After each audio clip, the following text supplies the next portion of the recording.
Olá pessoal, nessa aula nós iremos estudar o plano. Então seja A um ponto com coordenadas x1, y1 e z1 pertencente a um plano π e N com coordenadas A, B e C um vetor que é normal a este plano. Como N é ortogonal ao plano π, N será também ortogonal a todo vetor representado em π. Então, um ponto P, x, y, z, pertence a esse plano se e somente se o vetor AP for ortogonal ao vetor N, que é o vetor normal do plano. Ou seja, nós podemos considerar, então, que o produto escalar de N por esse vetor AP, ou P menos A, é zero, porque nós já vimos que o produto escalar de dois vetores ortogonais sempre é zero.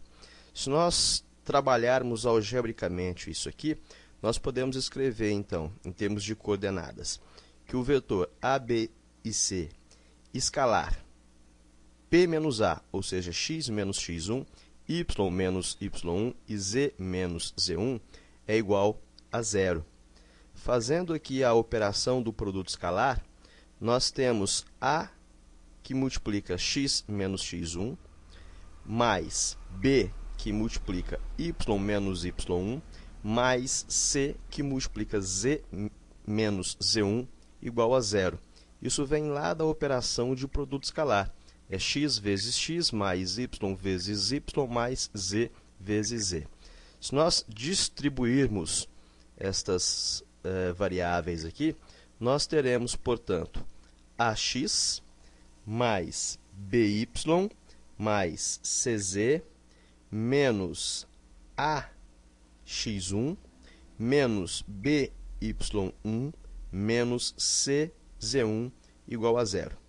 Por simplificação, nós vamos pegar esses três últimos elementos aqui e iremos chamá-los de D, fazendo menos ax1 menos by1 e menos cz1 igual a D.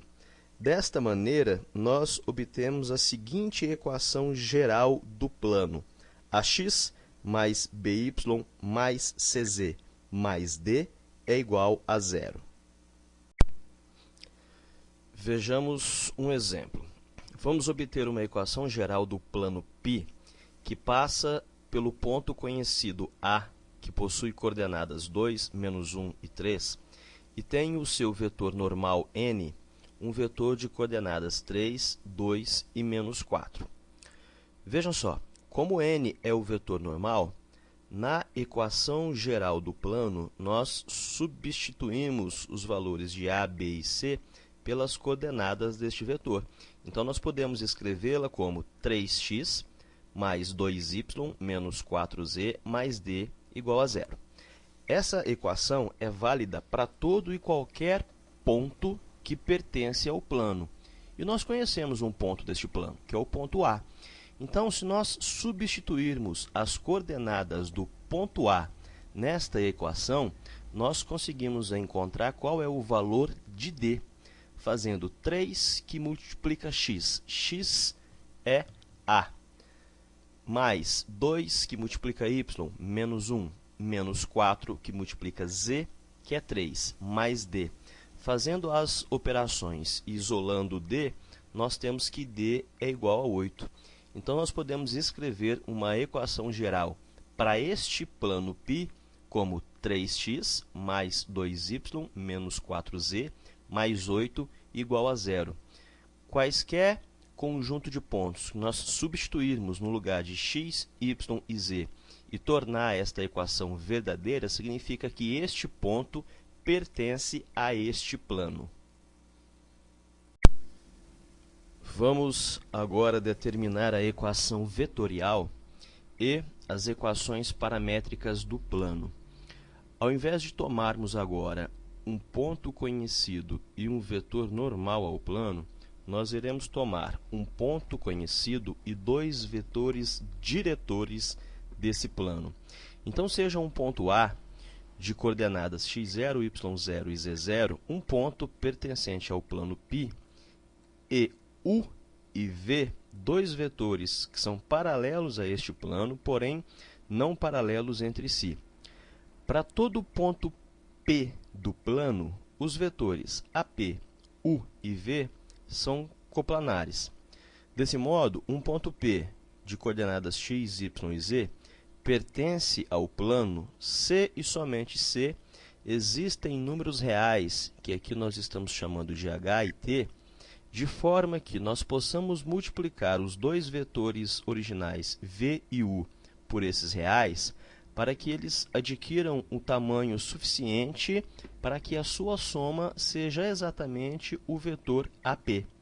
Então, nós podemos escrever o seguinte: AP, ou P menos A, é igual a U, que multiplica H, mais V, que multiplica T. Se quisermos isolar o ponto P, nós teremos que P é igual a mais H vezes U, mais T vezes V.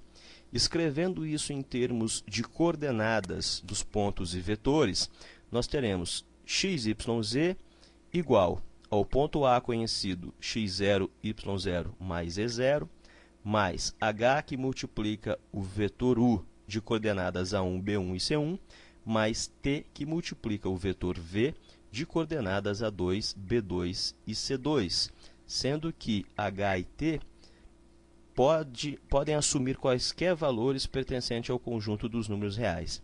Esta é, portanto, a equação vetorial do plano π. E os vetores u e v são aqueles que chamamos de vetores diretores desse plano. Para encontrarmos agora as equações paramétricas, nós iremos trabalhar matematicamente essa equação vetorial. Então, vamos somar as coordenadas x, y e z. Teremos, então, x0 mais A1h mais A2t.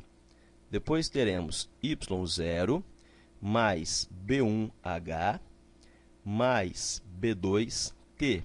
E, por fim, z0 mais C1h mais C2t. Bom, desta forma, então, se nós trabalharmos a condição de igualdade da equação que obtemos anteriormente, nós podemos escrever que x é igual a x0 mais A1h mais A2t. Y é igual a y0 mais B1h mais B2t. E z é igual a z0 mais C1h mais C2t, sendo h e t pertencentes ao conjunto dos números reais. Lembrem que na equação geral nós tínhamos um vetor normal e nas equações paramétricas nós temos os vetores diretores. Essas, então, são as equações paramétricas do plano e h e t recebem um nome de parâmetros. Vejam também que para definir um plano é preciso conhecer os dois vetores diretores, em se tratando de equações paramétricas, ou então 3 pontos, porque de posse de 3 pontos, nós conseguimos também traçar esses dois vetores diretores. Temos agora um exemplo bastante completo. Seja o plano π aquele que passa pelo ponto conhecido de coordenadas 2, 2 e menos 1, e é paralelo aos vetores u, 2, menos 3 e 1, e v, menos 1, 5 e menos 3. O problema pede para obter uma equação vetorial, um sistema de equações paramétricas e uma equação geral do plano π. Bom, a equação vetorial é dada por x, y, z igual às coordenadas do ponto que é conhecido, que é o ponto A, 2, 2 e menos 1, mais o parâmetro h, que multiplica o primeiro vetor diretor, 2, menos 3 e 1, mais o parâmetro t, que multiplica o segundo vetor diretor, menos 1, 5 e menos 3. Só isso. As equações paramétricas são obtidas a partir das condições de igualdade da equação vetorial. Então, x é igual a 2 mais 2h menos t. Y é igual a 2 menos 3h mais 5t. E de igual modo, z é igual a menos 1 mais h menos 3t. Se nós quisermos obter algum ponto desse plano, basta atribuir valores reais para os parâmetros h e t, quaisquer valores. Então, por facilitação, vamos fazer h igual a 0 e t igual a 1. Então, nós podemos desconsiderar essa coluna aqui. Nós teremos, portanto, que x será igual a 2 menos 1, porque t vale 1.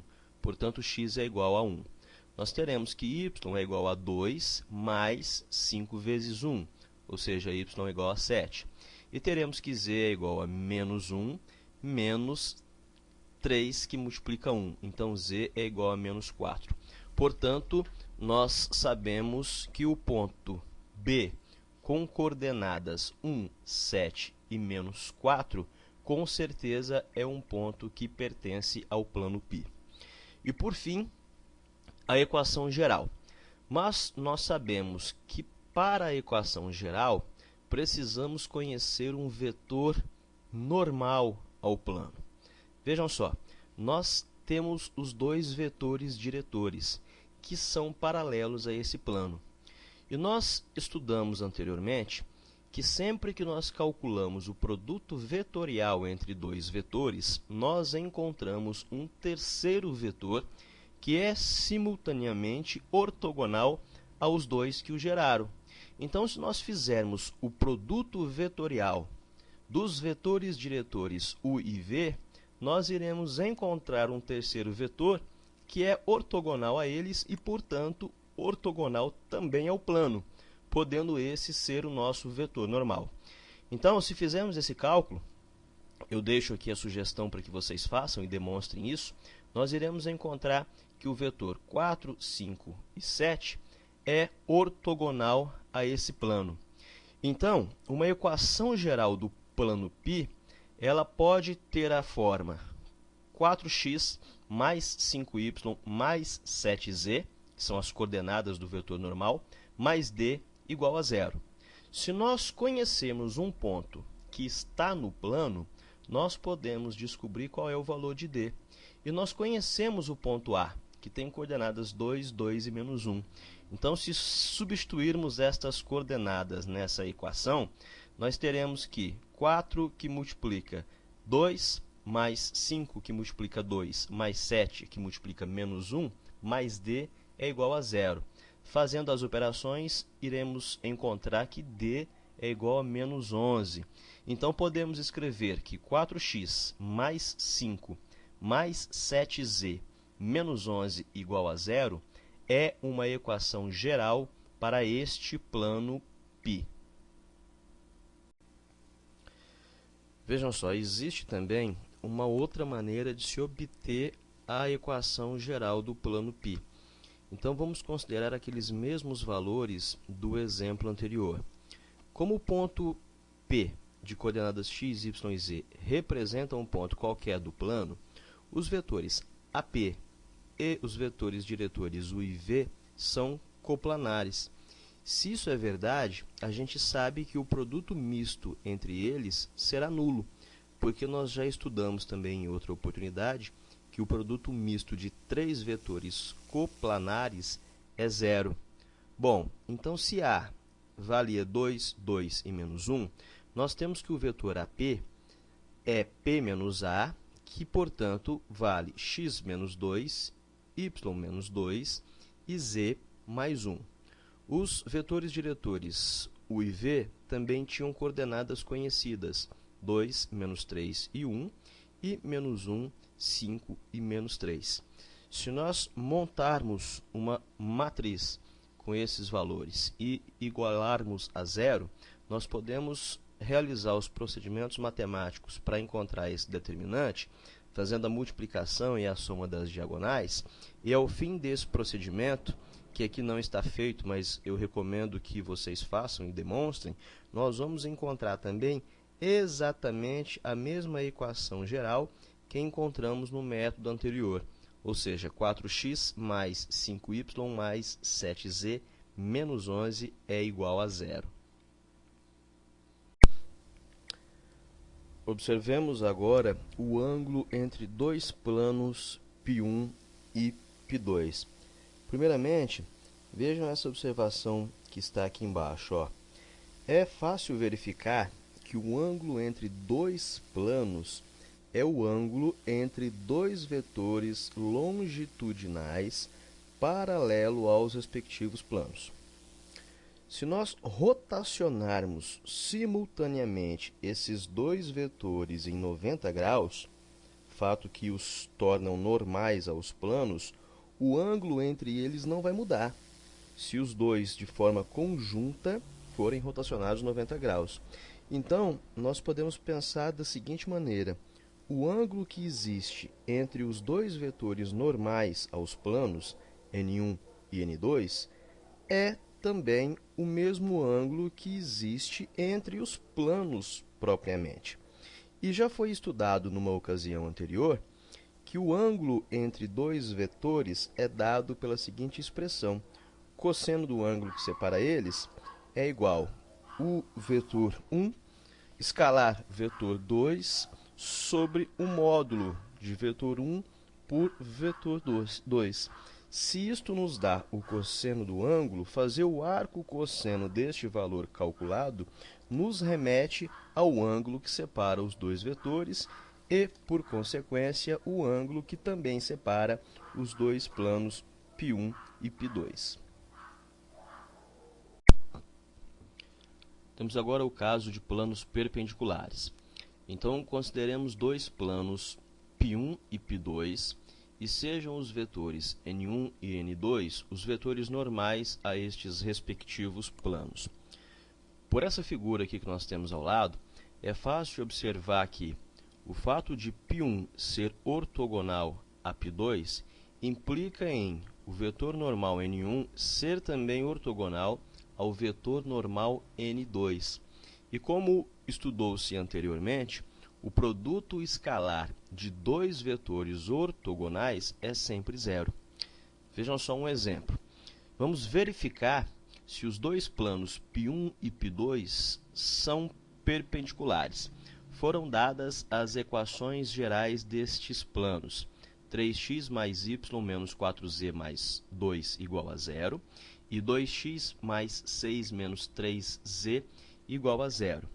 Nas equações gerais, nós temos as informações dos vetores normais, ou seja, o vetor normal ao primeiro plano possui as coordenadas 3, 1 e menos 4, e o vetor normal ao segundo plano tem por coordenadas 2, 6 e 3. Então, se nós fizermos o produto escalar entre esses dois vetores e se a resposta for zero, de fato, isto significa que eles são perpendiculares entre si.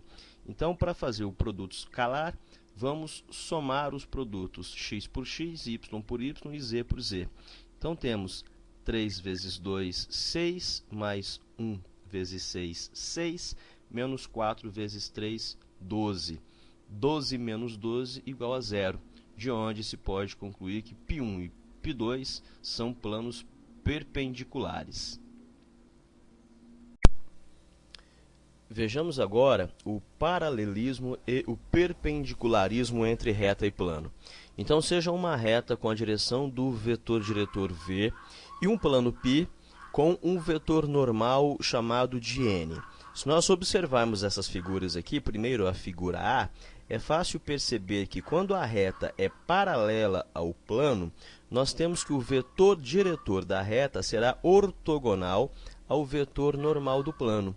E como já se estudou anteriormente, o produto escalar entre dois vetores ortogonais é sempre nulo.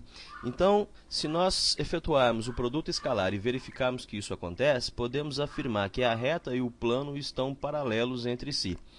Olhando a figura B, nós temos que a reta é ortogonal ao plano. Isto implica em o vetor diretor da reta estar paralelo com o vetor normal do plano. Então, nós podemos escrever que V é igual a n multiplicado por um escalar, que aqui eu estou chamando de alfa, que tem a função de equiparar o tamanho desses dois vetores. Vejam um exemplo que nós temos aqui embaixo. Ó.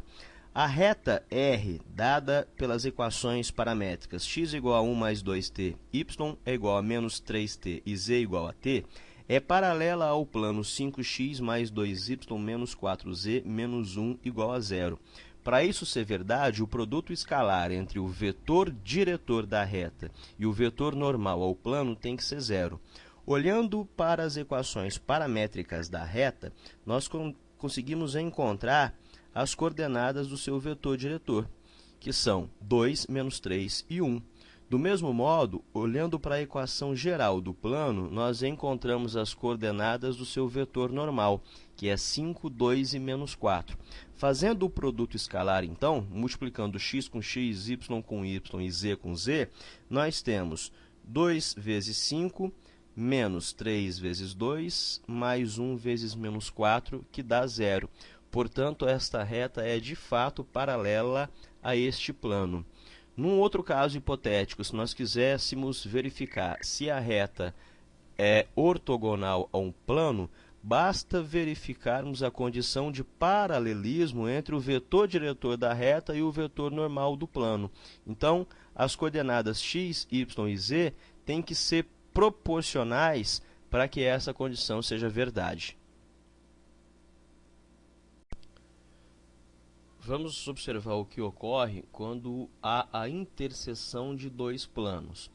Obviamente que para que dois planos se interceptem, eles não podem ser paralelos entre si. Então temos aqui o plano π1, 5x menos y mais z menos 5 igual a 0, e o plano π2, x mais y mais 2z menos 7 igual a 0. Vejam vocês que a interseção de dois planos é uma reta, cujas equações se deseja determinar. Então eu sugiro que vocês peguem aí dois objetos planos, duas folhas de papel, e coloquem elas se interceptando e observem que no exato ponto onde há esse encontro, nós poderíamos desenhar uma reta contínua nesse local. Então, para verificar os pontos que estão contidos, ou a reta que está contida nesse encontro dos dois planos, nós podemos fazer o seguinte, ó. As coordenadas de qualquer ponto, x, y e z, que pertencem a essa reta, devem, então, satisfazer simultaneamente as equações dos dois planos que a geraram. Então, os pontos desta reta constituem a solução de um sistema que é formado exatamente por essas duas equações. 5x menos y mais z menos 5 igual a 0, e x mais y mais 2z menos 7 igual a 0. Só que nós temos aqui um sistema incompleto, onde nós temos mais incógnitas do que equações. Quando isso ocorre, o nosso sistema é chamado de possível e de indeterminado. Esse sistema aqui possui infinitas soluções, que seriam os infinitos pontos que essa reta poderia ter na interseção de dois planos infinitos. Então, o que nós fazemos é resolver isso aqui em termos de uma variável. Vamos resolver, por exemplo, em termos de x. Então, uma das possíveis soluções algébricas que eu proponho é o seguinte: isolar o z na primeira linha e substituí-lo na segunda linha. E depois, isolar o y na segunda linha e substituí-lo na primeira linha. Isso não está feito aqui, mas, novamente, eu sugiro que vocês façam essa demonstração em casa. Ao fazer isso, nós vamos verificar o seguinte: vai sobrar y igual a 3x menos 1 e z igual a menos 2x mais 4. Essas são as equações reduzidas desta reta, que representa a interseção de dois planos. Então, nós temos agora duas equações onde nós podemos, por exemplo, escolher um valor qualquer para uma das coordenadas, a coordenada x. Então, se nós atribuirmos um valor qualquer para x, nós teremos duas equações com duas incógnitas. Aí fica plenamente possível encontrar qual é o valor de y e qual é o valor de z. Estes três pontos nos darão um ponto, estas três coordenadas nos darão um ponto que com certeza passa por essa reta feita a partir da interseção de dois planos. Existe também uma outra maneira de se determinar a reta na interseção de dois planos, talvez até um pouco mais simples. Para isso, basta determinar um dos pontos desta reta e um vetor diretor. Como nós tínhamos inicialmente duas equações e três incógnitas, para facilitar a nossa vida, vamos escolher um ponto da reta em que a coordenada x vale zero. Então, desse sistema de equação que nós tínhamos aqui, nós iremos eliminar o 5x e o x. Ficaremos com menos y mais z menos 5 igual a zero e y mais 2z menos 7 igual a zero. Nós temos, então, duas equações e duas incógnitas. É possível encontrar uma solução única. Então, esta solução será y igual a menos 1 e z igual a menos 4. Nós já tínhamos definido que x era zero. Portanto, o ponto P de coordenadas 0, menos 1 e 4 pertence a essa reta. O primeiro objetivo já está alcançado. Nós precisamos agora encontrar um vetor diretor da reta. Observem só, o vetor diretor da reta ele será sempre ortogonal aos vetores normais do plano N1 e N2, e os vetores normais destes planos foram dados anteriormente. Nessa figura aqui, vocês podem verificar que, independente da angulação existente entre os dois planos, o vetor que é ortogonal a cada um dos planos N1 e N2, ele será sempre ortogonal também ao vetor V, que é o vetor diretor da reta. Novamente, eu sugiro que vocês peguem algum objeto plano, folhas de papel e um lápis e façam essa representação física para que vocês possam visualizar e ter certeza desse fenômeno aqui. Pois bem, se isso é verdade, nós podemos nos remeter ao cálculo do produto vetorial, porque sempre que nós calculamos o produto vetorial de dois vetores, nós encontramos um terceiro que é ortogonal a estes dois primeiros. Então, se nós fizermos o produto vetorial de N1 e de N2, nós iremos encontrar um terceiro vetor ortogonal a eles, que pode ser considerado como o vetor diretor da reta. Esse cálculo não está feito aqui, mas é importante que vocês demonstrem enquanto estudar. Para os vetores 5, menos 1 e 1, e 1, 1 e 2, que são os vetores normais dos dois planos, nós temos o seguinte produto vetorial: menos 3, menos 9 e 6. Este é um dos possíveis vetores diretores da reta. Mas se nós quisermos, nós podemos optar pelo uso de qualquer outro vetor que é proporcional a esse, que é paralelo a esse. Então, eu simplifiquei esse vetor multiplicando-o por menos 1/3. Então, o menos 3 virou 1, o menos 9 virou 3 e o 6 virou menos 2. Não tem nenhum problema em se fazer isso.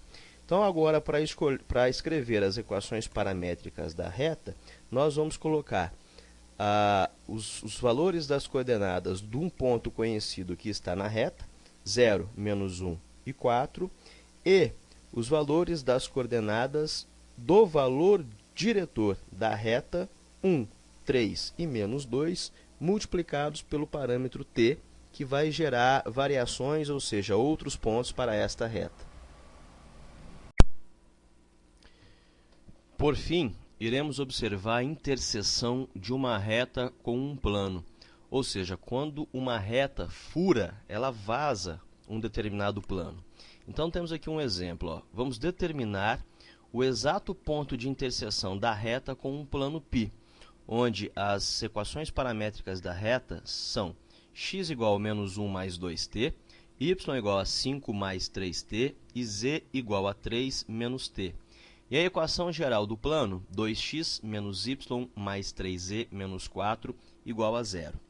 Vamos reescrever as equações paramétricas da reta como equação vetorial. Então, qualquer ponto de R pode ser escrito com a forma x, y, z é igual a menos 1 mais 2t, 5 mais 3t e 3 menos t. Se um destes pontos é comum ao plano P, as suas coordenadas precisam verificar a equação desse plano. Então, vamos pegar esse x, esse y e este z e substituí-los na equação geral do plano. Assim, teremos que 2 que multiplica x é 2 que multiplica menos 1 mais 2t. menos o y, que é 5 mais 3t, mais o 3 que multiplica z, ou seja, 3 que multiplica 3 menos t, menos 4 igual a 0. Se isto é verdade, se este é o ponto em que as coordenadas do ponto da reta verificam a equação do plano π, nós podemos isolar o t nesta equação e descobrir que ele vale menos 1. Ou seja, quando o parâmetro das equações paramétricas da reta for igual a menos 1, nós iremos encontrar exatamente as coordenadas x, y e z, onde a reta está interceptando o plano. Se menos 1 for substituído, nós teremos que x é igual a menos 1 mais 2 vezes menos 1, menos 3. Y é igual a 5 mais 3 vezes menos 1, 2. E z é igual a 3 menos menos 1, 4. Logo, a interseção desta reta com este plano é exatamente o ponto menos 3, 2 e 4. Para nós termos certeza de que isso é verdade, nós podemos substituir essas coordenadas na equação geral da reta. Se estas operações resultarem em zero, quer dizer que, de fato, este ponto faz parte do plano. 2x, que multiplica menos 3, menos 2, mais 3, que multiplica 4, menos 4, é realmente igual a zero.